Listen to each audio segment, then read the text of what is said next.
లేవంట్రా పొద్దెక్కింది. స్కూల్కి వెళ్ళరా. కాకి గోల ఈ ముసలమ్మ కాసేపు పడుకునే ఉంది కదా. ఒరే గోపాలం, విన్నావా? వీళ్ళు నోటికొచ్చినట్టు వాగుతున్నారు. నేను ముసల్దాన్నంట, నాది కాకిగోలంట. అబ్బా, ఇప్పుడు వాళ్ళు ఏమన్నారే? నువ్వు ముసల్దానివి కాదా? నాకే నువ్వు నానమ్మవి, వాళ్ళు పసిపిల్లలు. ఒరేయ్, మీ అన్నదమ్ములంతా కలిసి నన్ను చాలా ఇన్సల్టింగ్ చేస్తున్నారు. ఇప్పటికీ కళ్ళజోడు లేకుండా నేను సూదిలో దారం ఎక్కించగలను తెలుసా? కానీ మనుషుల్ని గుర్తుపట్టలేదు. చూసావరా? నువ్వు ఊరుకోవే. ఊరుకుంటారులే. లేవండ్రా. గుడ్ మార్నింగ్ అన్నయ్య. Good morning. గొప్ప అన్నదమ్ములు. ఈయనగారి ముఖం చూస్తే గాని వాళ్ళు లేవరు, వాళ్ళు లేచేదాకా ఈయనగారు లేపరు. రేయ్, ఈ రోజు నుంచి మీరు వేపులతో పళ్ళు తోముకునే అవసరం లేదు. మరి బొగ్గో కచ్చికితో తోముకోవాలా? కాదు నానమ్మా, బ్రష్ పేస్తో. రేయ్, ఈ బ్రష్ నీకు, ఇది నీకు, ఇది నీకు. లెండెన్ వెళ్ళి మొహాలు కడుకుందాం. ఒరే గోపాల, ఏమిటి నానమ్మా? ఆ పేస్ట్ బ్రష్లు ఎంతరా? 20 రూపాయలే నానమ్మా. ఎందుకురా నువ్వు కష్టపడి సంపాదించిన డబ్బులంతా ఇలా తగలేస్తావు? ఏ వేపుల్లలతో తోముకుంటే పళ్ళ రిగిపోతాయా? చిన్న పిల్లలు కదా నానమ్మా. అయినా నేను సంపాదించేది ఎవరి కోసం? నా తమ్ముడు కోసమే కదా. చూడరా, నా బ్రష్ ఎంత నొరుగొస్తుందో. ఏం కాదు, నా బ్రష్ ఎక్కువ నొరుగొస్తుంది. కావాలంటే చూసుకో.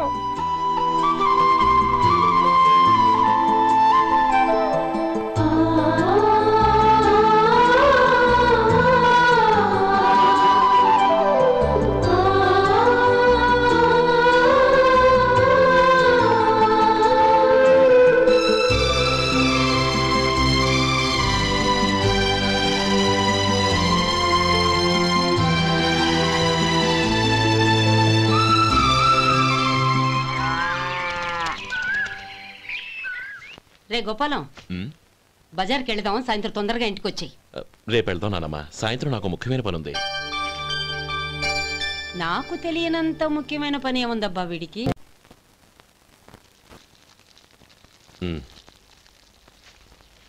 అరే చెప్పడం మర్చిపోయాను, ఇంట్లో బియ్యం నిండుకున్నాయిరా. ఈ పూటకున్నాయిగా, సాయంకాలం వచ్చేప్పుడు తెస్తాను. అలాగే. సరే, చిన్నాళ్ళిద్దరు టైంకి స్కూల్కి వెళ్ళారా? వెళ్ళారు. ఆ గోపిగడికి స్కూల్ దూరం అయిందంట్రా. రోజు నడవలేకపోతున్నాను, కాళ్ళు లాగుతున్నాయి అంటున్నాడు. వాడికి సైకిల్ కావాలంట్రా. వాడు వెళ్ళి ఎంతసేపు అయింది? ఇప్పుడే. రే, ఎక్కడికి? కాఫీ తాగి వెళ్ళరా. రే తమ్ముడు, రే గోపే, ఆగు. ఏంటన్నయ్య? స్కూల్ బాగా దూరం అయిందిరా. అవునన్నయ్య. కాళ్ళు అవుతున్నాయా? పర్లేదన్నయ్య.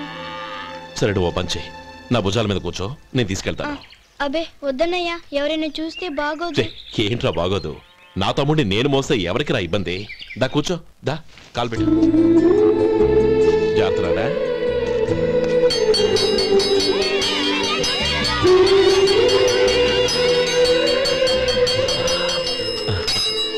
చూసావా, స్కూల్ కరెక్ట్ టైంకి వచ్చేసాం. అవును, థ్యాంక్స్ అన్నయ్య. తమ్ముడు, డబ్బు చేతికి అంతగానే సైకిల్ కొనిస్తానే. అలాగే అన్నయ్య. టాటా అన్నయ్య. టాటా.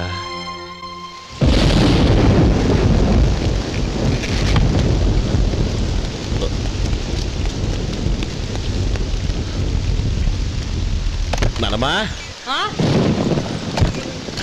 చూడరా, ఇల్లంతా కారుతోంది. కప్పించమంటే అదిగో ఇదిగో అన్నావు. ఇప్పుడు అర్ధంతరగా ఈ వర్షం పట్టుకుంది. పిల్లలు ఎక్కడ పడుకుంటారో ఏంటో నాకేం అర్థం కావటం లేదు.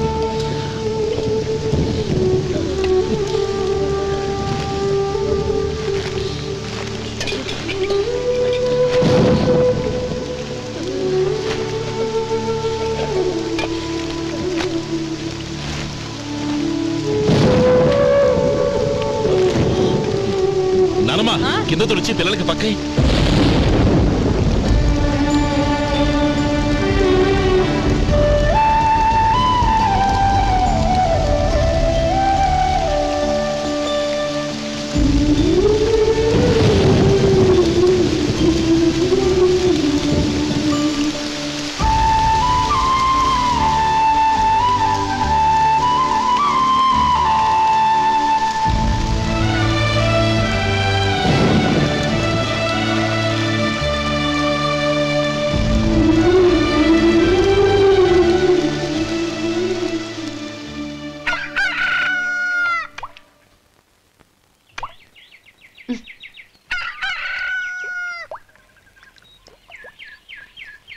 ఒరే గోపాలం, తెల్లవారులు ఇలాగే ఉన్నావా?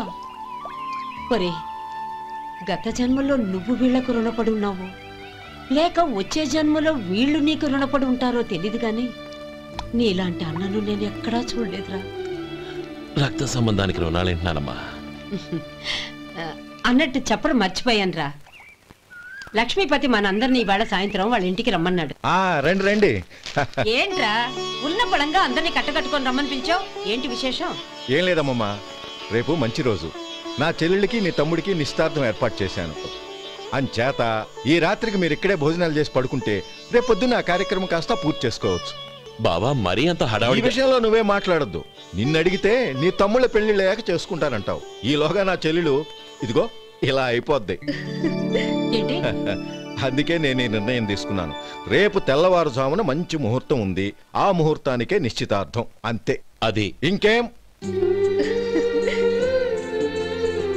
రాధా, నీకిద్దరు పిల్లలు పుడతారు, ఓ పాప ఓ బాబు. అదేం కుదరదు, నాకు 10 మంది కావాలి. ఆ? అవును, ఇల్లంతా ఎప్పుడు పిల్లలతో కలకల్లాడుతూ ఉండాలి. 10 మంది సరిపోతారా? అన్నయ్య అన్నయ్య, అర్జెంట్ గా పాస్కి వెళ్ళాలన్నయ్య. కింద బాత్రూమ్ ఉంది, వెళ్ళు. అక్కడ కనిపించలేదు అన్న. కిందకెళ్ళి వెతుకో, అదే కనబడుతుంది. అన్నయ్య అర్జెంట్ అన్నయ్య, నువ్వు తీసుకెళ్ళవు. అబ్బబ్బబ్బా, విసిగించుకో, ఇక్కడి నుంచి వెళ్ళు. నువ్వు ఉండు రాధా, పదమ్మా, నేను తీసుకెళ్తాను.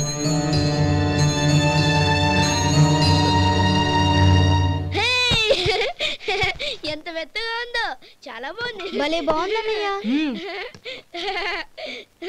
హాయ్.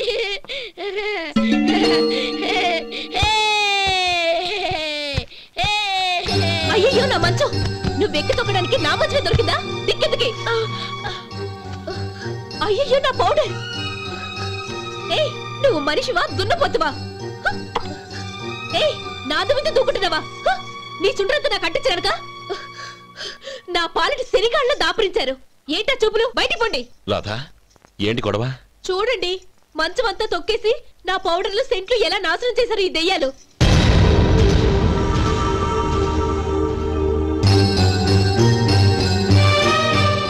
తమ్ముళ్ళు రండి, బయటికి వెళ్ళి ఆడుకుందరు గాని.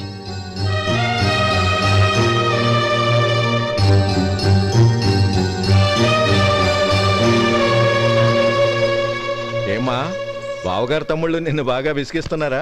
విసిగించడం కాదన్నయ్య, ప్రాణాలు తీసేస్తున్నారు. పెళ్ళయి నేను ఆ ఇంట్లో కాలు పెట్టక ముందు రోజే ఆ దరిద్రుల్ని హాస్టల్లో చేర్పించేయాలి. అప్పుడే నాకు మనశ్శాంతి.